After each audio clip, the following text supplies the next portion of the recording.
Welcome to Catfish Weekly. I'm Josh, the weekend angler, along with Lyle Stokes, who's out in his workshop going to do some more rod building tonight. And as always, Chad Fields, Fields to Water, who hosted a awesome battle of the rivers on his channel this past weekend. That was a blast for some of us. Well, you say we say hello to some people in chat tonight. I will. I've got it pulled up right here. If you don't mind, I'll start this out. Go right ahead. All right, Krampus. I'll get her going. We've got Catfish Weekly, Catfish Miss Chrissy Brown, member. Thank you for that.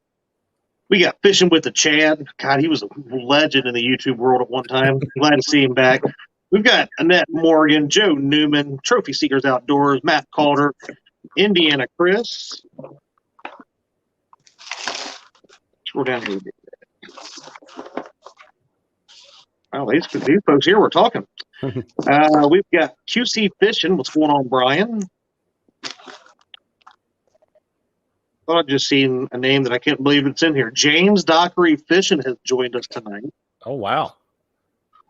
Bringing out all the legends. Fishing with the Chad and James Dockery Fishing. It's like the bait shop all over again. It's scary. That's not the word for it. Mattel from It's All Mine. I was doing good there for a second. Fishing with the Squirrel.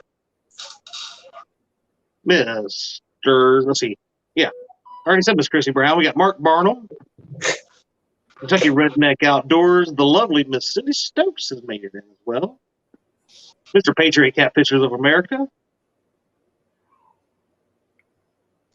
Mr. Member Brian B. Catfishing. We got Fish on Loop. The 8th Favorite Son. Perkin Pursuits. Miss Becca Muntramp has made it in. Sean Abney. Uncle Jeep.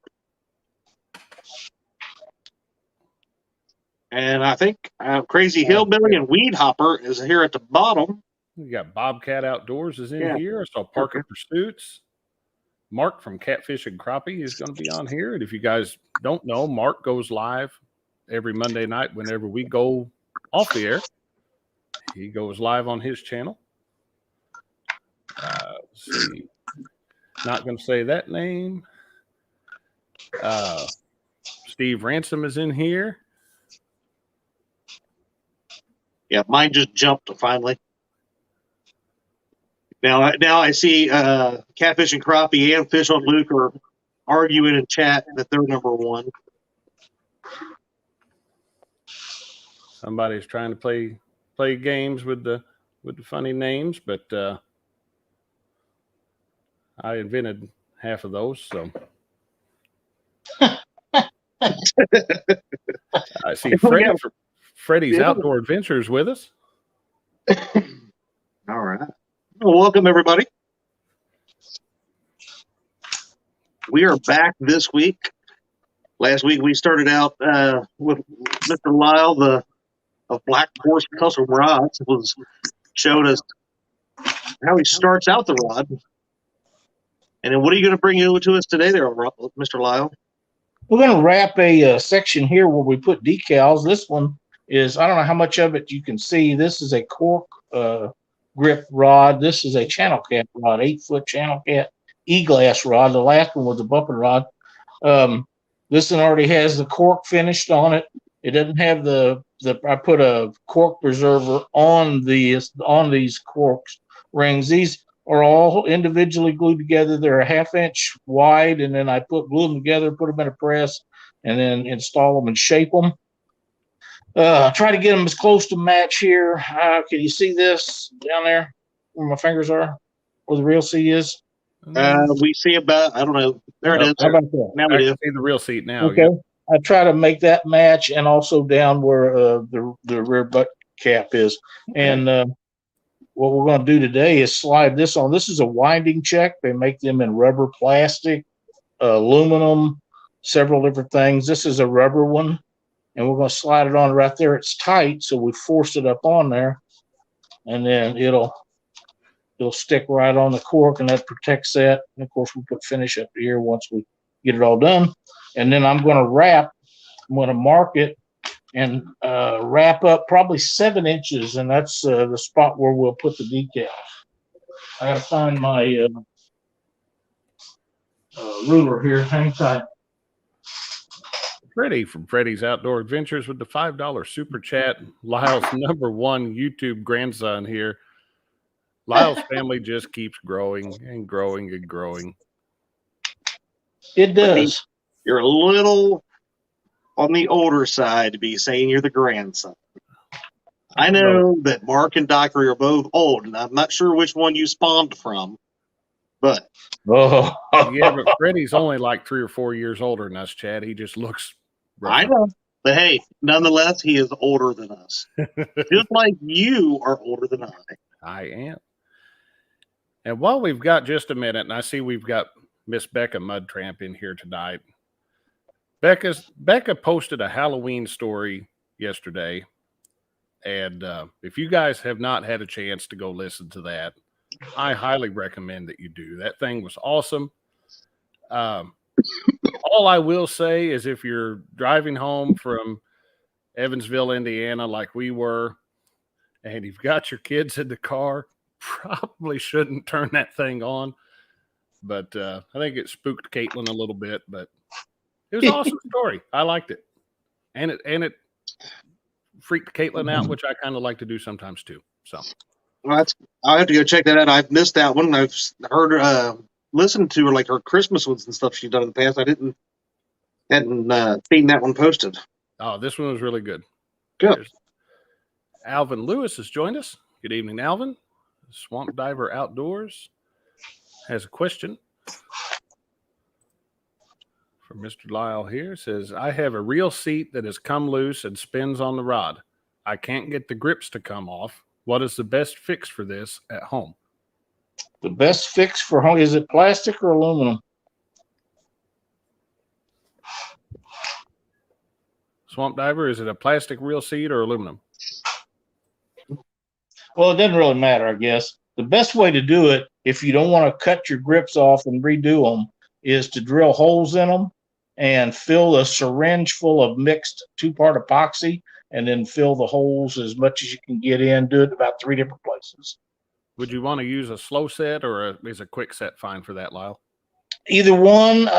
The slow set seemed to be a little more forgiving in case you don't get it right exactly where you want it. As it sets up, you'll have time to move it.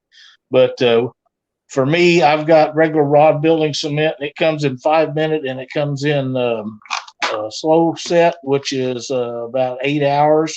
And I use the fast set because usually if I'm out here, I ain't got time to wait on to set 12 hours. I want to get on and done. Here we go. And Mike Greenwell from Greenwell Fishing's in here. Mike, we went over to the zoo. They had a Halloween thing at the Evansville Zoo yesterday. We took the kids over there. So, is that too much noise, boys? No. So Okay. You're literally wrapping it right now, right? I'm wrapping thread around the blank for about 7 inches. I got it marked at 7 inches. Okay.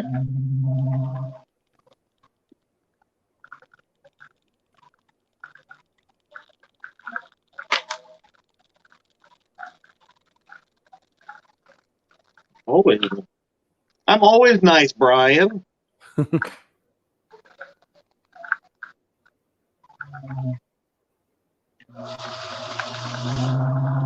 No, obviously you're wrapping thread, but what are you using to guide yourself there? Well, I'm doing something that I tell people never to use. This is a pocket screwdriver that I got from a Mac tool guy probably 30 years ago, 20 anyhow. And I've got it bent on the end just a little bit. And then I took a file and rounded the corners off so I don't gouge anything. And you should never use metal on these blanks because if you mess up, it'll scratch them. But I've been using this one for 20 or 30 years, and I haven't had any issues with it. But they make them out of plastic. They don't look like screwdrivers. They look like something else. But I've been using this so long, I'm comfortable with it. But the actual tool they make for it's better for you to use. So if somebody was getting started, go ahead and buy the tool, right? Yeah, they're only a couple bucks. Lyle, you got something blocking the left half of the screen now. Yeah. Oh, there it How goes. about There that? you go. Yeah. It was a light. I must have hit it with my hand. And two questions for you. One, why 7 inches? It's just 7 or 8. The reason I don't go over 8 is because decal paper that I use when I'm making decals come as a standard sheet of paper, which is 8.5 by 11. So I don't want to, and you have a border on each side, so they won't go quite 8 wide. So if I'm making a big decal, but I try to keep them around 7. But unless somebody's got a specialty thing, they want a certain thing, a pit image or something put on it, or their name's extra long, or the name of a team or a fishing club or something like that, and then I'll make them a little bit longer. Sometimes you have to do them 2-piece, but I try not to. Okay. Now, before you threaded them, did you put anything like an adhesive down or anything to keep the? Nope. No, just wrapped it. Okay. Nope. The tension of the thread will stop that, and I will. Let me get this tied off here. That's your We for pulling it back under a few wraps. Yep. Yep. Yes, at least 6 or 7. This one's a few more than that. And then stick your thumbnail down there, tighten it, and pull it straight. Take a razor blade, cut it off. I don't know how much of that you can see, but when I get done, you won't be able to tell that it's like that. There's a little fuzzy right there, and I'll take a cigarette lighter here and burn that off. But that's not a big deal. Well, And then, Mark wants me to show him a magic trick. Is that okay? well, are you cutting him out? He wants to say, he says, Lyle, are you building not Chad's rod? You never know. It's blue. I think blue's your color, isn't it? I like blue. You like channel cats? I like channel cats. Okay. You never know, Mark. You never know. You never know. Swamp Might Diver. be for beast. You like blue too? Swamp Diver says he fished with Justin Wolf and used Blackhorse bumping rods. No company makes a bumping rod even close. Thank you, sir. Appreciate it. I know Justin's caught a 105-pounder on one of his. I know that. And guys, if you have any rod building questions, put them down there in chat. I see we're up to 60 people watching. I'm going to do something again that you're not supposed to do. That fuzzy's bothering me. I can't find the lighter. So Stovelight would like to know, do you use a color preserver? I do, and I don't use it so much. They do preserve color. They do keep the sun from bleaching them and different things, but that's not why I use it. When you wrap this thread on a blank, somehow air gets trapped underneath it. And when you put thread preserver, or if you just put finish directly on it, you'll get little bubbles come up through there for a long time after you put it on there. And if you put that thread preserver on there, that stops it. It seals it. And that's more the reason why I use thread preserver than preserving it. But now it will keep it within 1 or 2 shades of this color, where if you put finish right on it, it'll darken up and it'll be a real dark midnight blue by the time it dries. And if you see a little speck like this, I don't know if you can see that. There's a little speck of white there. There's another one right there. Okay. I got makes it look kind of marbled a little bit. What's that? I said the blue and white, kind of from what we can see, makes it look a little bit marbled. Yeah, it'll be it'll be silver when I'm done with it, silver marbling on it. But them white specks, I take a tack cloth like you use on doing body work, and I'll go over everything before I go to the next step, and that'll get rid of any dead skin or dirt or stuff that flies around in here. I got a dog out here with me. Gidget's out here. She scratches and digs and paws and does dog things, and that stuff flies around. So I take that over and then I move it when I put the finish on. It goes over there or the wall where nobody's at, and it'll sit there and rotate till it's dry. Mr. Murillo Family Fishing says, is this style of technique where they learn to adapt to the paracord wrapped handles? Paracord wrapped handles is still probably the number one thing I do. People love them. Cork, I don't care. This cork here is floor grade, which is about 3 stages above anything that production rod companies use, and you can see it's not the greatest.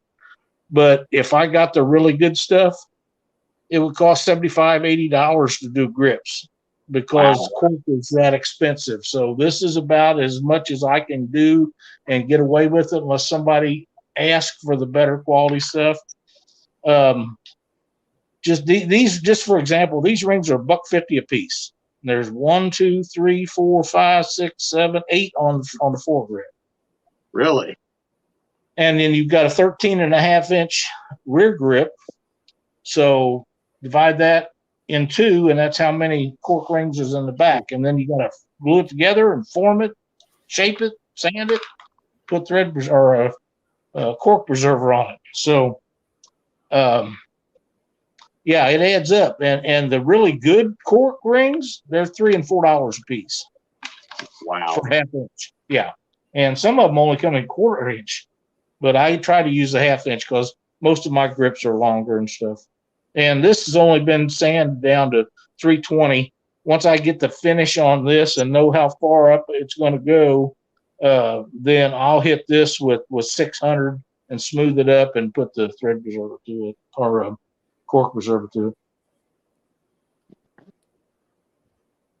Stonefly would like to know if you do the dragon scale stuff.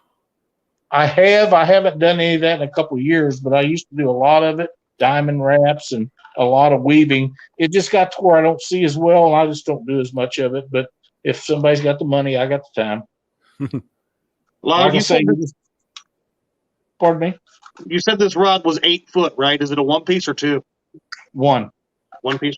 1 piece. 1 piece Eglass, yeah. Got 1 piece Eglass, 8 foot long. Bobcat Outdoor said he's going to start a crowdfunding page so he can get you to build him a bumping rod. Okay. Well, I've got the last order that I got, I think they're all sold but 1, maybe 2. I have to count up, see how many I got. And there won't be any more of them available to me till sometime in December. And then I got another full order of them coming in, and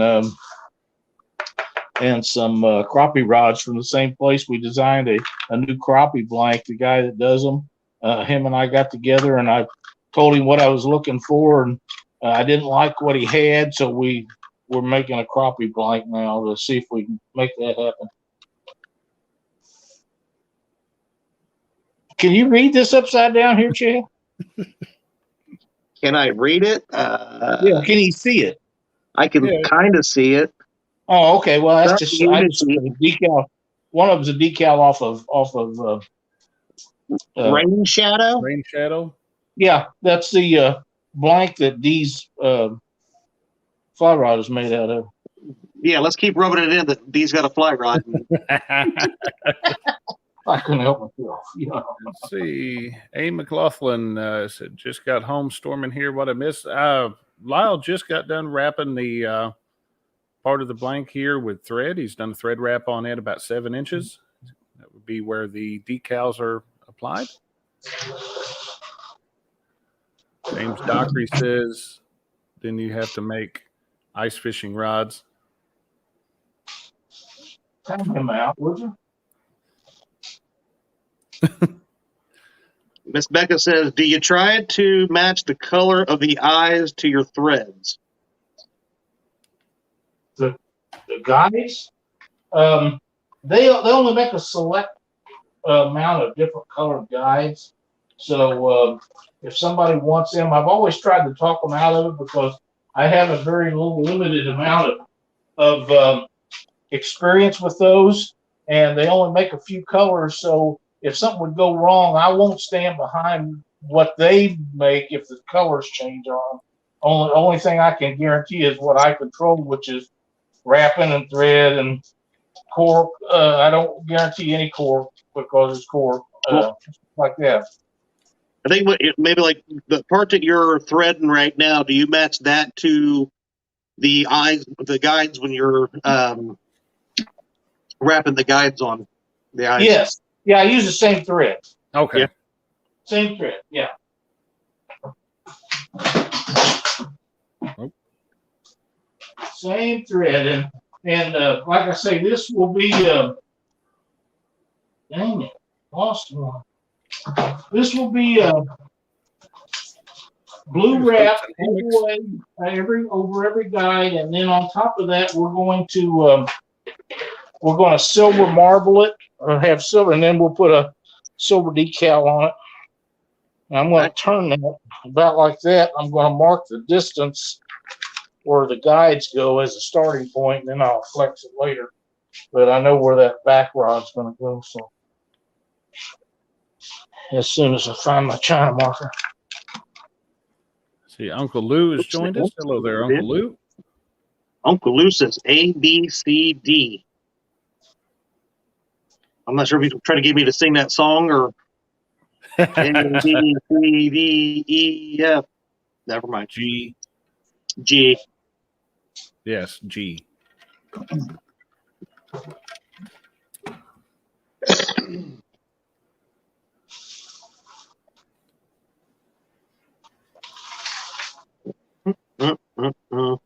Any other questions you guys got in chat while Lyle is doing what he's doing to get ready for the next part? We'll gladly ask him.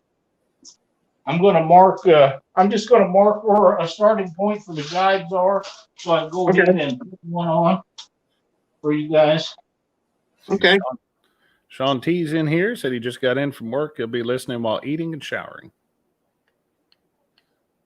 He's going to be eating in the shower while watching YouTube.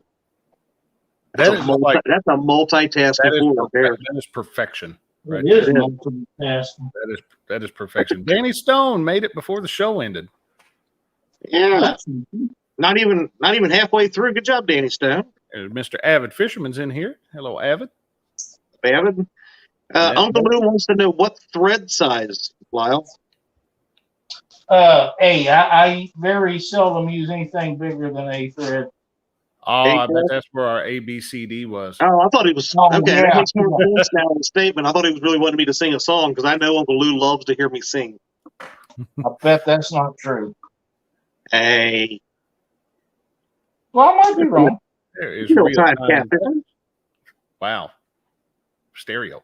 It's stereo.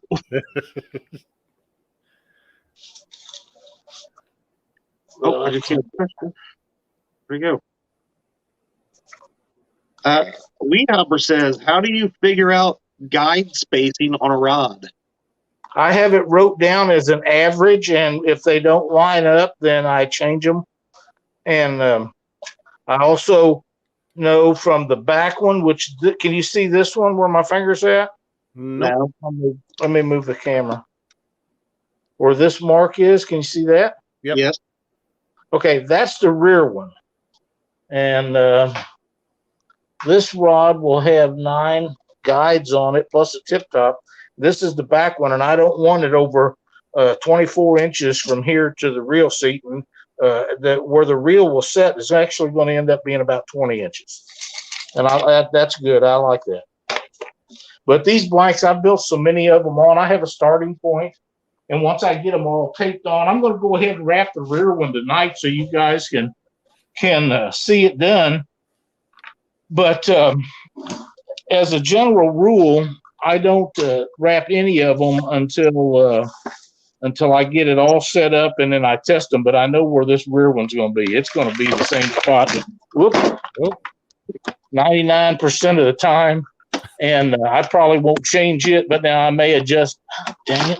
The rest of the stuff I may move around a little bit. This stuff with this lights and stuff is a little bit more difficult. But anyhow, I know where that one's going to go, and we're just going to leave it.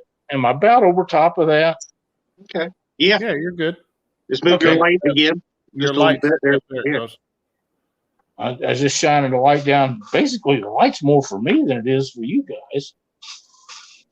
And Let me see if I can find some guides. I see them, and I'll go get some.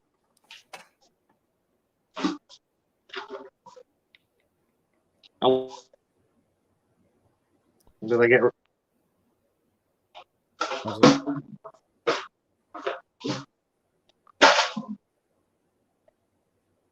Brother? I didn't hear you. Oh, I said I'll let you ask some questions. I feel like I'm hogging them all. Oh, okay. There I'll we put go. them up on the screen. You can ask them. That'll work. We'll wait for Lyle to get back here.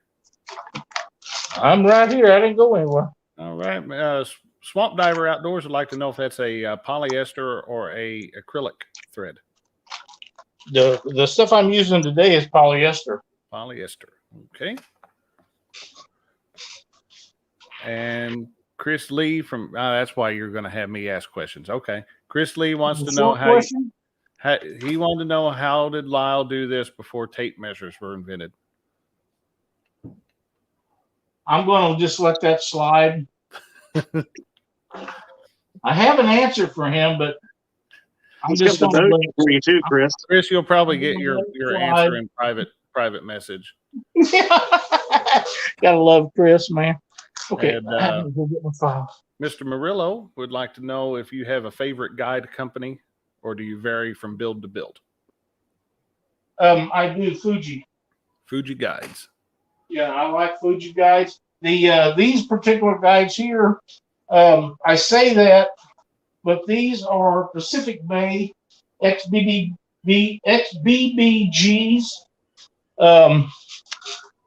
And the reason I use them is because, number one, they're stainless, and I know there's guys out there that says, oh, you can't use stainless guides, you got to use inserted guides because that's what they like and that's what they sell. They can make more money on them.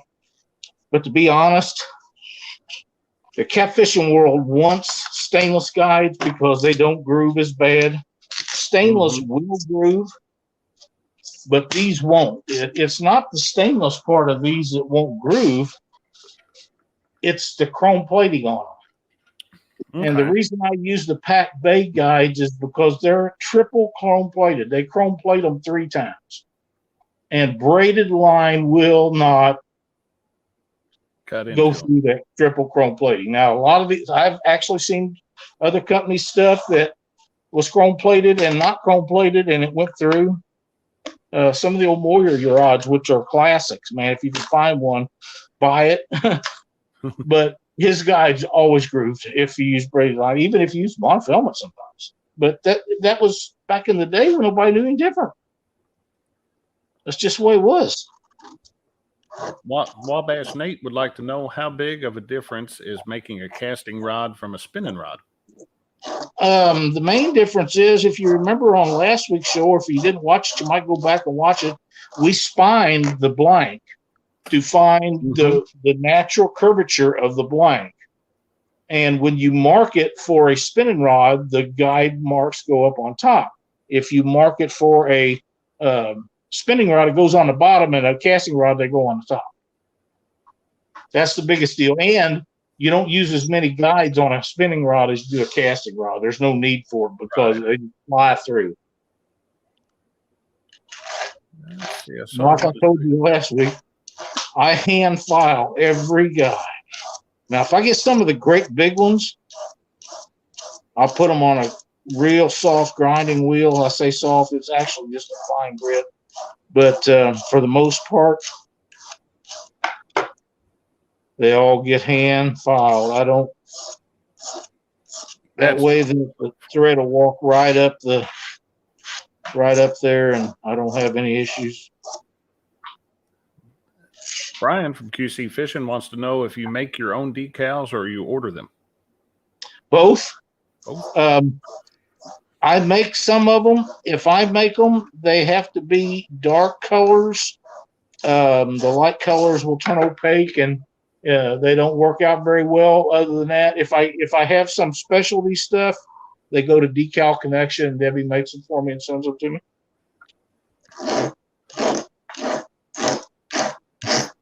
Ted, I'll let you ask that one. Said Hammonds would like, do Krampus rods or Blackhorse rods float? Asking for Chad. That sounds like a James Dockery question. How close am I? No, that was hooks and hammocks. Oh, well, it's a short question either way. I can put flotation devices on them. I can also put clips on them where you can tether them so they don't get jerked out of the boat and different things. Just to get thrown out.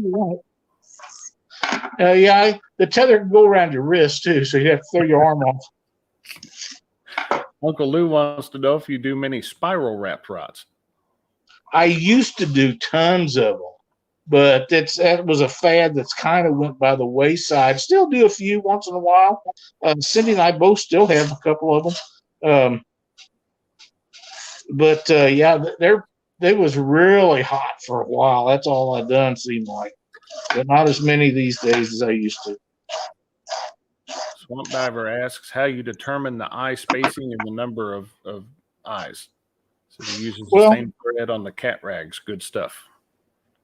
If I use if I get a new blank in, I have to start from I go to a generic page that'll give me a starting point, and then I tape all the guides on, and I mount a reel in there, and I bend the rod and see if the curvature of the rod is where I want it. Make sure that no lines are is touching in between the guides, touching the blank. And I adjust it like that until I get it where I want it, and then I mark that down. And every time I do one for the next several times, I'll do the same thing and take the average of that, and that will give me a starting point. But on this particular blank, I've literally built thousands of them, and that's the gospel. So I have an idea where these go. Now, once I'm going to put this on, because this one will always be the same. But the rest of them I'll tape on and file down, tape on, and then we'll do the same thing. And if anything needs to be adjusted, I'll do that before I wrap the rest of them. But this one is always the same. This one and the first one is always the same. Okay.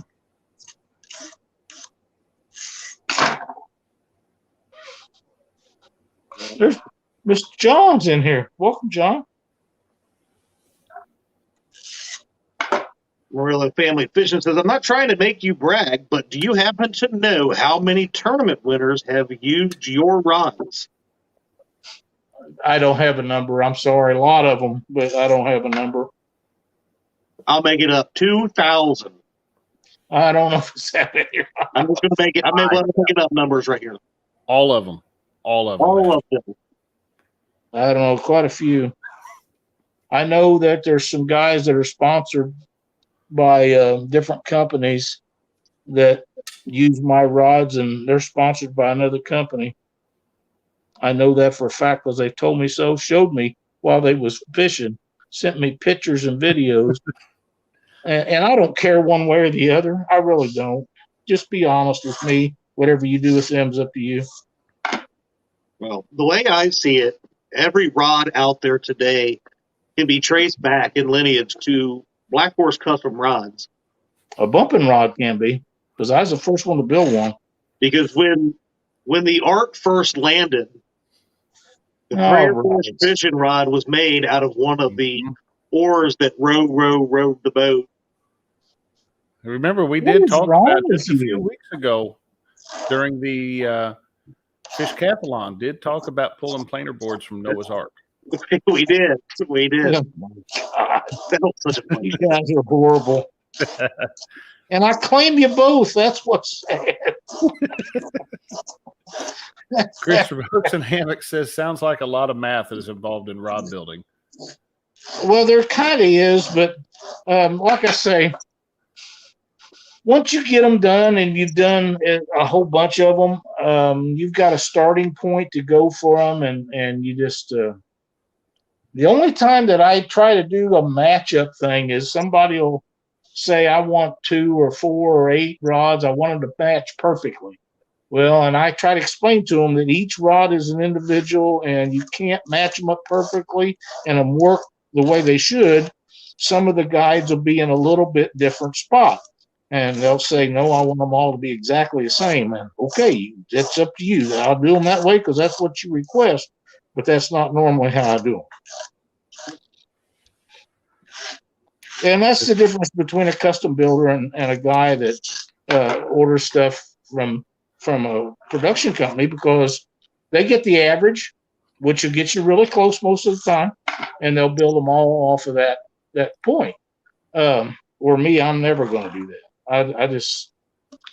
I just don't. And theirs will be perfectly fine. They'll work for you. You won't have any trouble with them, most likely. But I know you're not going to on the ones that I do. Miss Becca wants to know. She says someone may have already asked. Do you do multiple thread colors, custom designs such as crisscrosses, etc., or just a straight one color rod wrap?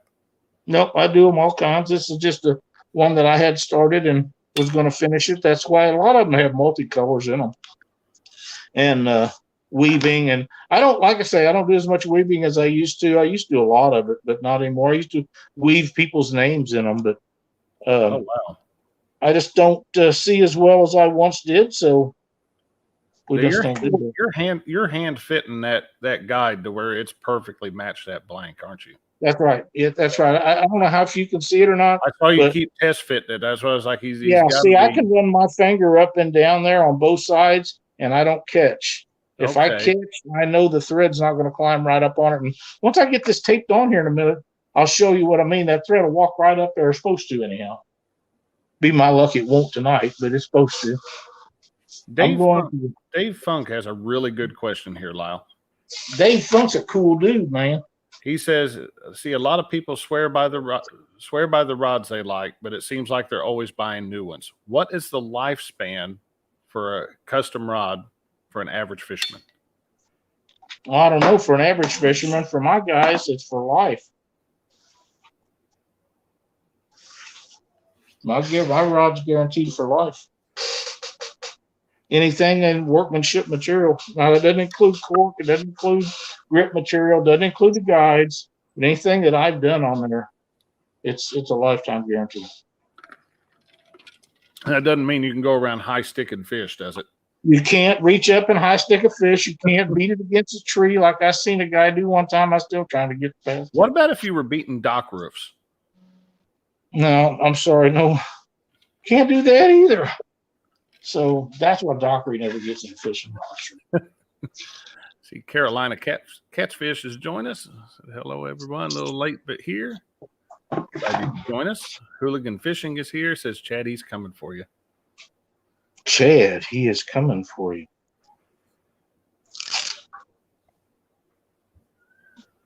Wow, I'm way behind on Chad. Get out of here, you little shit eater. Whoa. Sorry, I had the garage door open today. Flies are terrible. The worst thing. You guys know what a gallonipper is? A what? What? A gallonipper? It's an insect that looks like a huge mosquito. It's got all legs and okay. Yeah, skeeter eater.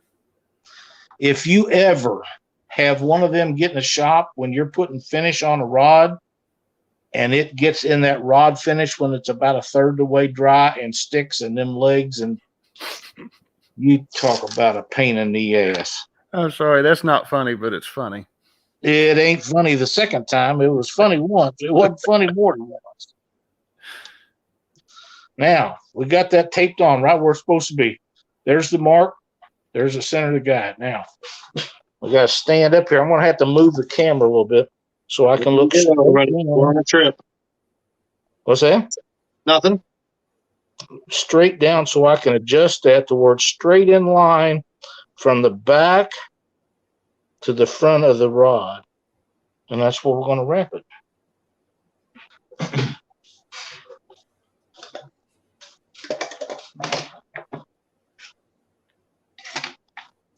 Sandy's in here, see? Yeah. Yep.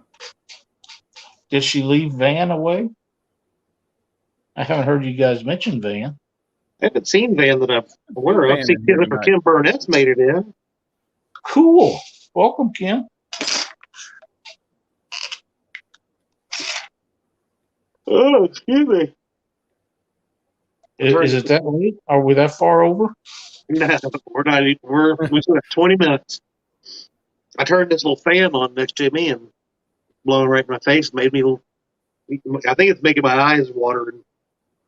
Wow. Oh, you got there that little China marker, or No, this is a black Sharpie. okay, And then I'll mark these from the center. These will go from the very center out to 1 5/16 inch on each side. okay. And that way they'll be the same distance on each one. Is that light bothering you guys yet? No, we're good. Okay, I just moved it over here for my purposes. Didn't know if it was going to be detrimental to you guys or not. How do you clean a rod and keep it shiny? The best way to do it is Dawn dishwashing soap or something like that. Get all the slime, all the guts, all the shad scales, and all that stuff off of it. And then use a car wax. I prefer turtle wax or rain dance. Works really well for me. And put it on there the best you can and keep it on there. I see Sandy Mark. says Van is listening, but on the phone. I see Mark. I knew he'd be talking about something.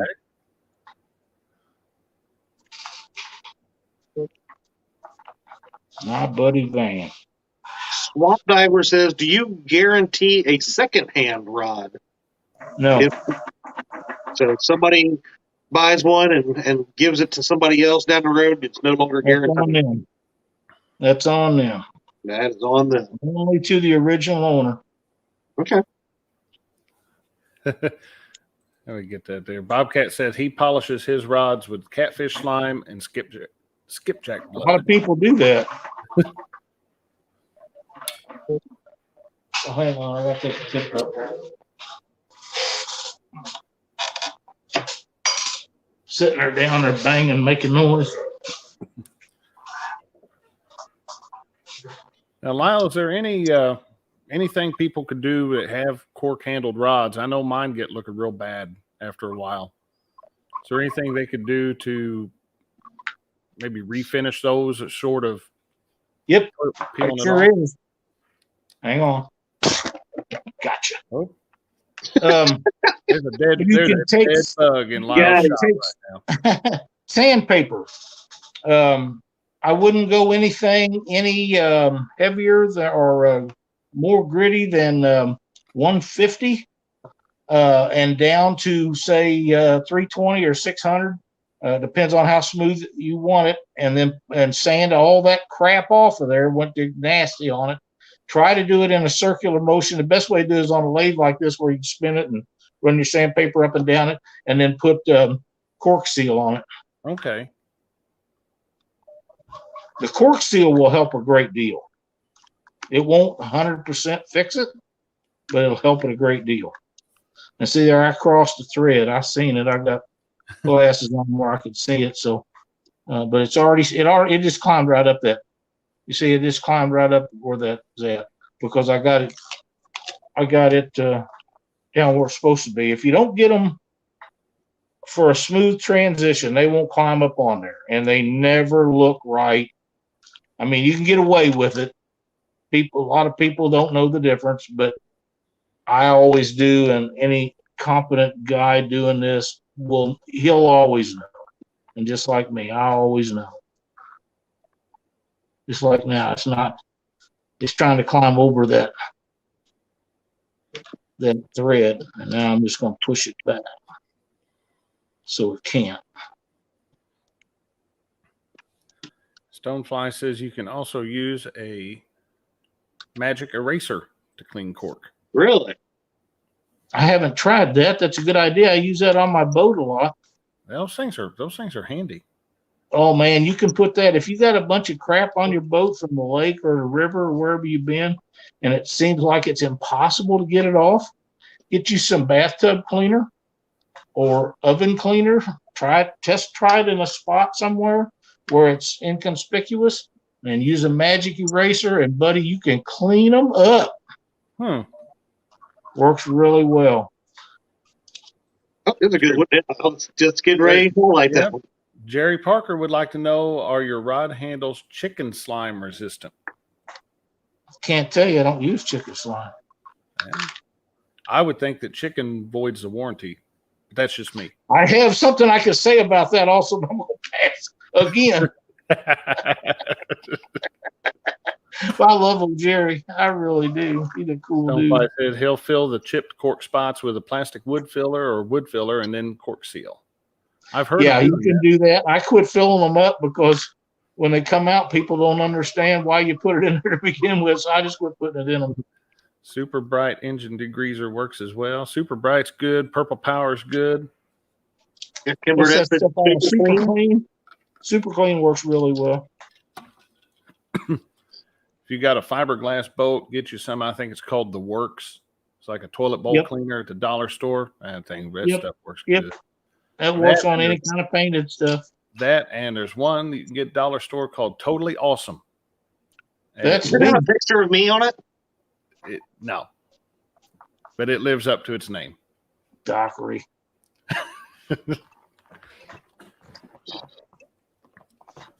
Now what we're going to do is I'm going to hand roll this up there because I keep jumping threads because it's thick up there at the top. Brian would like to know, he said some rods have double wrapped guides. Is that used to fix the no transition? No, I double wrap all my guides. Okay. Everyone. I see. And it's not about anything except strength. I never had one come undone. I'm getting ready to do it right now.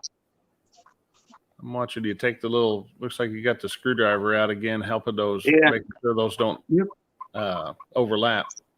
Yep, that's exactly what I was doing. Whoop, went too fast. Man, that little skeeter eater needed to land on that guide right there. Just go for a ride on that lathe. Whacking. But yeah, I double wrap them all. It's just something I started doing about 15, 20 years ago, and I never looked back. Even on the fly rods and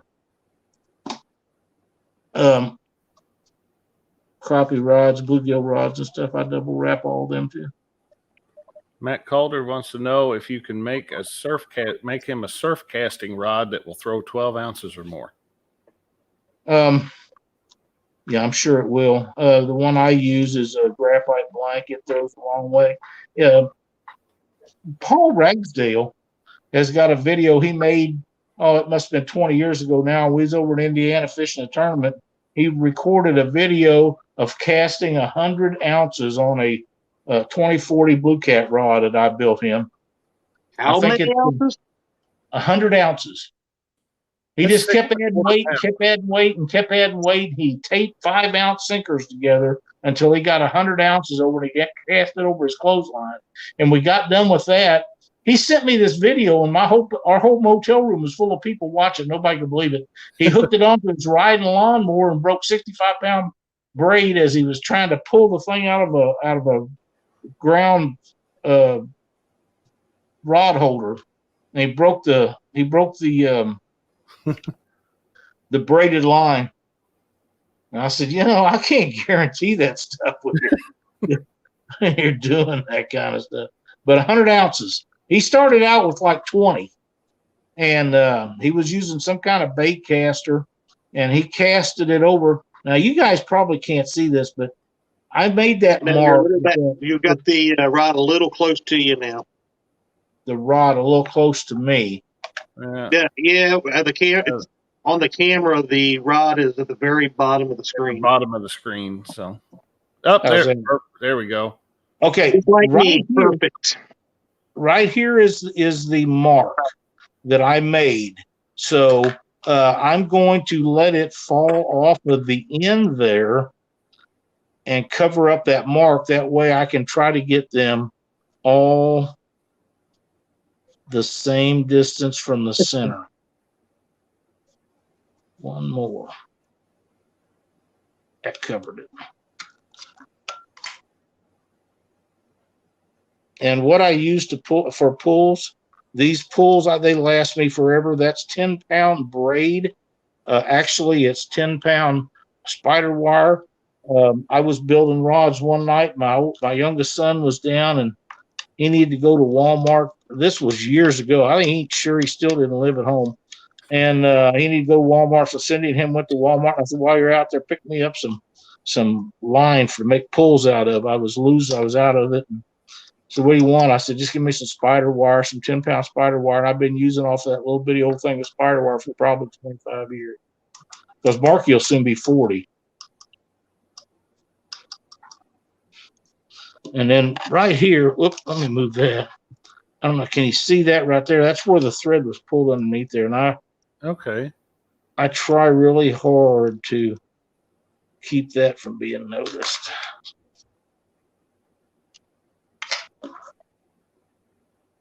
Yeah, that pretty well just disappeared now. That's what I want. Now I'm going to try to move some stuff down a little bit. I'm going to move this light around the other side. You're welcome, Mr. Michelle. What's up, Epic? Whoop. Is that in you guys' way at all?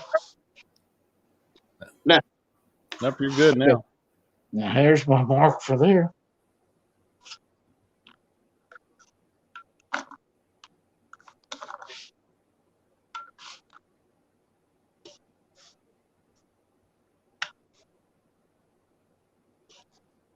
Good.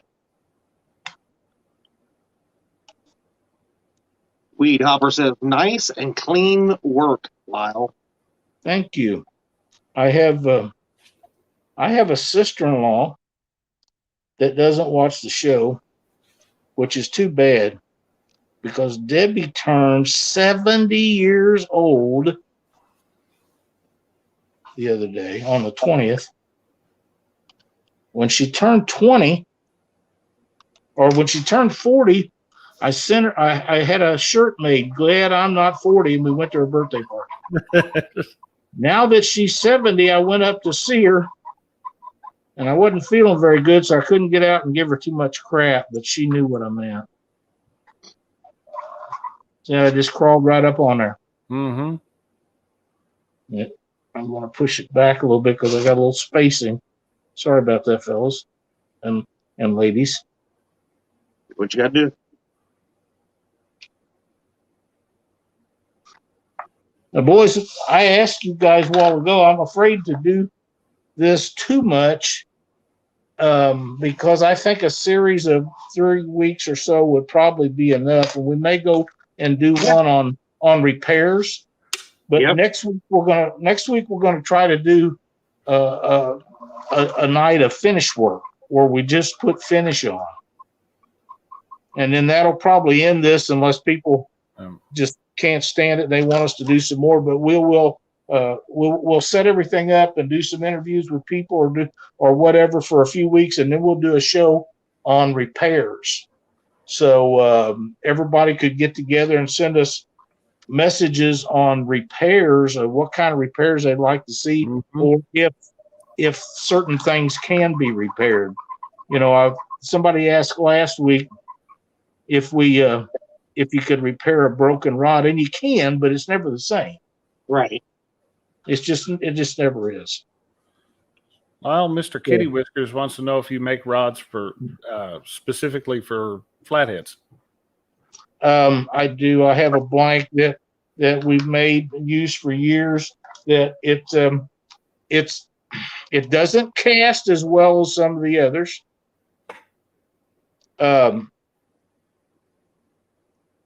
But if you get one in a brush pile and you got the right line on it and the right reel on it, you can just pull his butt right on back to Pull you. him right out of there, huh? Yeah, it ain't an issue. It again is Eglass. I can get them in pretty close to that in graphite, but the Eglass is it is so strong, very forgiving.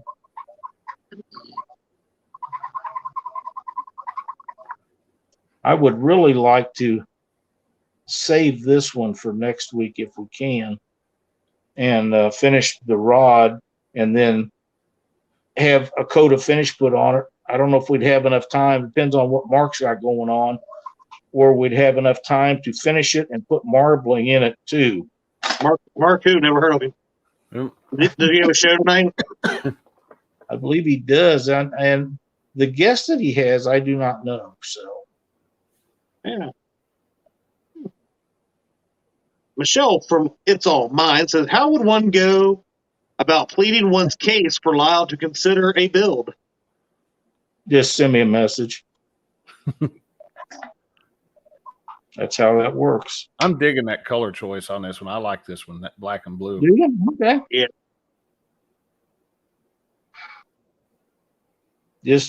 You just have to understand, I do rods these days at my speed, and if you can't wait till I can get to it, please don't order one. I can recommend other guys that'll do them. It was not the same as if I do them. Not that there's anything wrong with the way they do them. It's just not me doing it. And but they're very competent, and other guys can get to them faster, but they don't do near as many as I do. And Michelle, there you go. I'm 65 years old. I don't get no big rush these days. Christina says if you want to move up on Lyle's list, send shrimp. Well, yeah. Don't you act like that won't help. Yeah, don't. That might work. Where we at on time, fellas? We're at 8:57 right now. Oh, we're getting close. So I knew that this would get us. 7:57, Chad. 7:57 in your time, 8:57 in God's time. Now we're 7:57 God's time. Thank you very much. That's right. That's right.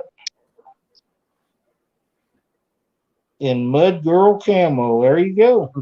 But yeah, I've got 2 or 3 camo ones started right now, and I've got some red and white ones.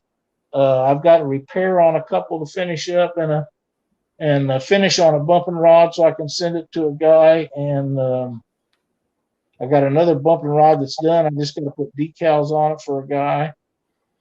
Then I've got 4 to do for one guy and 5 to do for another guy. And after that, I'm pretty much in the open. Mark Barnum wants to know, do you have a website for the rods, or what's the best way to get a hold of you? Just get in touch with me on Facebook and Messenger.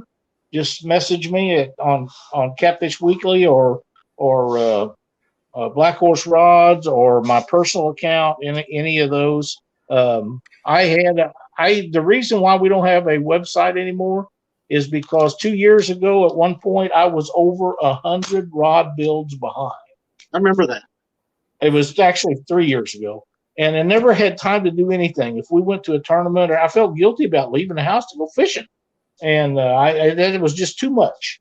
And I don't want to be that busy ever again. So that's why I tell everybody I do them at my speed, and that's the way it's going to be. And I'm not mad if you get somebody else to do it, or I'll help you find somebody to do them. But if you want me to do them, you just have to wait till I get to them.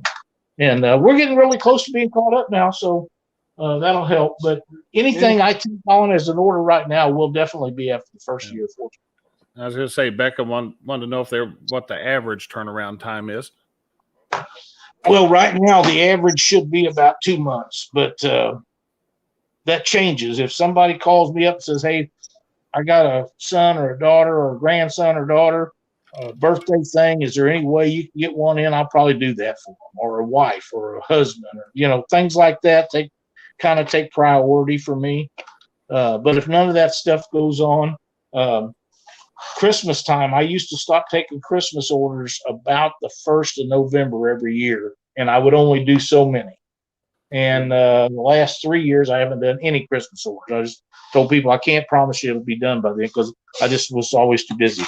But other than that, but I do know right now I can't guarantee anything till after the 1st of the year right now. I just can't do it.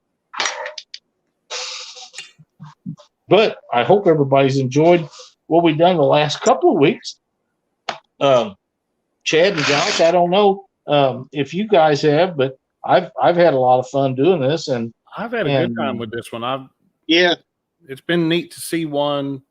We've basically gone from start to almost finish now on a custom rod. So I mean, it's like I say, next week what we'll try to do is I'll try to get the first coat of finish on it, and then you have to let that set up. And then I'll probably have that done when people come in to watch the show, and I'll probably do the marbling. Probably do silver marble. I'll try to do it on this rod right here. We'll do silver marbling on it, and that should make for an interesting finale. Oh, thanks, Chris. I appreciate it. I was going to say, yeah, Indiana Chris said, let's all wish Lyle an early happy birthday. Happy birthday. I won't sing. That's my birthday present to Lyle. I won't sing to him. Oh, anyway. No, I really have enjoyed this. We talked, a lot about a lot of other things, and this is something very interesting that kind of changes it a little bit. And yeah, we can do it again sometime if people want to. It's kind of like building jigs on Panfish Nation. Yeah. Yeah. That's always fun to watch. Really well for us. Yeah. We do well with that, and people seem to like that. Lyle, I've started getting back into doing a little bit of that jig tying again, and good. Yeah, I tend to do it on Fridays while I'm supposed to be working to keep me from, yelling and screaming at people. Now I know why my packages are delayed. Right. The only other question I have real quick that I seen was, about the blank color. Do you paint the blanks, or do they come? Yeah, I've got one more that I'm going to paint. What I use is a door jam gun for like they use on automotive stuff, and I use automotive paint with a flex additive in it. And I've got one more to paint, and then that'll probably be the last one I paint. There's a few blanks out there that I can buy that are painted, other than black or the classic graphite slate color. But for me to paint them, I got to sand them down, make sure all the dirt and everything's out of them, put 2 coats of paint on them, then some clear coat, and then wait for everything to get so hard that a cat can't scratch it, and then build on it. So by the time I do that, and I figure my labor, it just isn't worth it. But people will pay it. Seems like they want them done, but I've got one more to do that way, and that'll probably be the last one, because it's just, I can't charge enough to come out on it, and if I can't make a couple bucks of doing them, ain't no sense in doing them. It's just, that's kind of why. Sister? Well, call Betty. Says she's sorry, she's late. We'll forgive you. Absolutely. But hey, you guys can go ahead and close out. I'm going to go back into the other room, and I'll sit in there and visit with you a little bit after the show. Thanks everybody for watching, and see you next week. All right. Well, thanks again for showing us this. No problem. Josh, any closing from you, my friend? Nothing too much tonight. Well, we're pretty well set. We've got Tacticat is full, just so everybody knows, and that's coming up on the 13th of November. Chad, you've got a date set for Winter Blues now, didn't you? Yeah.